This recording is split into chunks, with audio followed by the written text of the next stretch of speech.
Hi friends, ഇന്ന് നമുക്ക് ചാള വറ്റിക്കാം. ഇത് നല്ല ഫ്രഷ് ആയിട്ടുള്ള ഇടത്തരം ചാളയാണ്. കഴുകി വൃത്തിയാക്കി വെച്ചിട്ടുണ്ട്. 1-2 തലയും കൂടെ ഇട്ടിട്ടുണ്ട്. തലയിൽ ആ ചതയുള്ള ഭാഗം മാത്രം ഇട്ടാൽ മതി. ഇട്ടിട്ട് അതും കൂടെ ഇട്ടാലേ ടേസ്റ്റ് ഉള്ളൂ. അത് വെച്ച് കഴിഞ്ഞിട്ട് ആവശ്യമുണ്ടെങ്കിൽ കഴിക്കാം, ഇല്ലെങ്കിൽ കളയാം. എന്നിട്ട് ബാക്കി ഇതാ കുറച്ച് കഷ്ണങ്ങൾ മുരിക്കാനായിട്ട് പുരട്ടി വയ്ക്കാനായിട്ട് മാറ്റി വെച്ചിട്ടുണ്ട്. ഇനി കൂട്ടാൻ വയ്ക്കാനുള്ളതാണ് ഈ ചെയ്യുന്നത്. ആദ്യം ഒരു 2 സ്പൂൺ വെളിച്ചെണ്ണ ഒഴിച്ച് ചെറിയ ഉള്ളി ഒരു 4 എണ്ണം അരിഞ്ഞ് കുറച്ച് വഴറ്റിയ ശേഷം ഒരു ചെറിയ സ്പൂൺ കൊത്തമല്ലി ഇട്ടിട്ടുണ്ട്. പൊടിയാണെങ്കിൽ കുറച്ച് മതി, ഒരു 1/2 സ്പൂൺ അവസാനം ഇട്ടാൽ മതി. ഇതിൽ ഒരു ചെറിയ സ്പൂൺ മല്ലി, അത് ഏതാണ്ട് മൂത്ത് വരുമ്പോൾ മുളക് വെച്ചിട്ടുണ്ട്. വറ്റൽ മുളക് ഒരു 6-7 എരിവുള്ള മുളക് അതിടാം.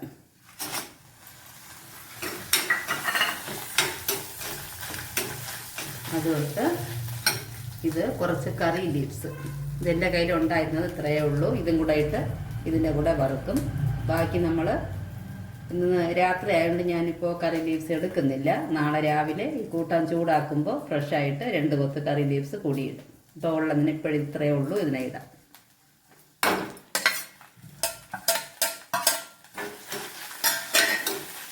ഇത് ഇങ്ങനെ ഒന്ന് കുറച്ച് ഒരു 2-3 മിനിറ്റ് നമുക്കൊന്ന് വഴറ്റാം.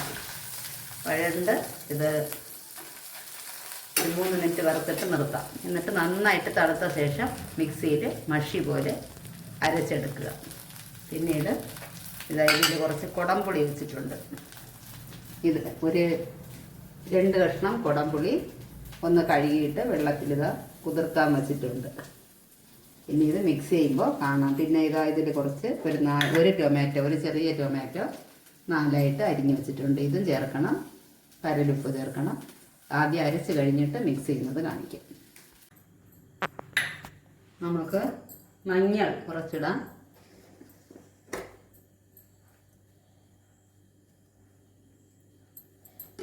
കാൽ സ്പൂൺ മഞ്ഞൾപ്പൊടി,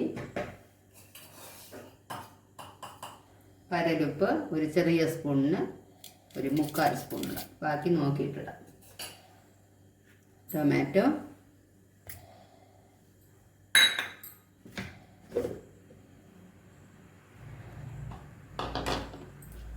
ഇത് അരച്ചത് അരപ്പ്,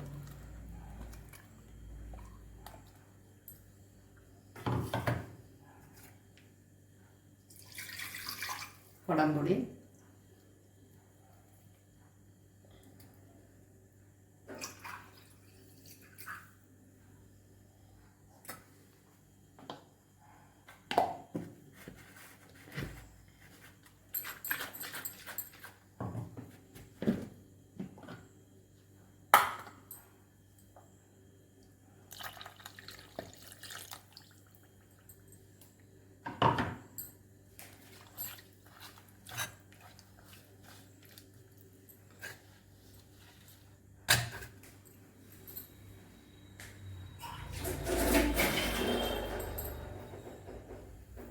എന്നിട്ട് നമുക്ക്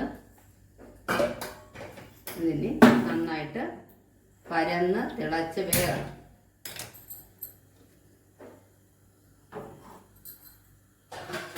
അടച്ചു വെച്ച് വേവിക്കാം. ഇത് തിളച്ച് വരുമ്പോൾ ഏതാണ്ട് വറ്റി തുടങ്ങി. നമുക്ക് നന്നായിട്ട് വറുത്ത് പൊടിച്ച ഉലുവപ്പൊടിയാണത്. ഇത് തിളച്ച് കഴിഞ്ഞിട്ട് ഒരു 20 മിനിറ്റ് ലോ ഫ്ലെയിമിൽ വെച്ചിട്ടുണ്ട്. ഇടയ്ക്ക് 2 പ്രാവശ്യം ചട്ടി ചുറ്റിച്ച് വെച്ചു. ഇപ്പോൾ ഇത് ഏതാണ്ട് വറ്റി വന്നിട്ടുണ്ട്. പച്ച വെളിച്ചെണ്ണ ഒഴിക്കാം.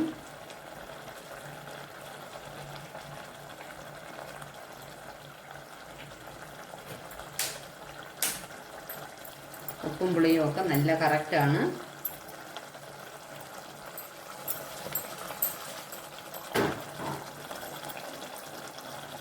ഇപ്പോൾ നമുക്ക്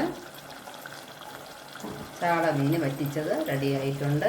നല്ല അടിപൊളി മണം.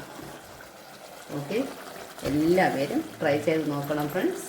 വളരെ ടേസ്റ്റി ആയിട്ടുള്ളതാണ്. ഇത് 1-2 ദിവസം ഫ്രിഡ്ജിലൊന്നും വെക്കണ്ട, പുറത്ത് വെച്ച് ചൂടാക്കി അങ്ങനെ വെച്ചിരുന്നാൽ മതി. അങ്ങനെയേ ഉണ്ടാവും. നല്ല ടേസ്റ്റായിരിക്കും. പിറ്റേ ദിവസം കഴിക്കാനും നന്നായിട്ടുണ്ടാവും. Everybody please share and subscribe. Thank U.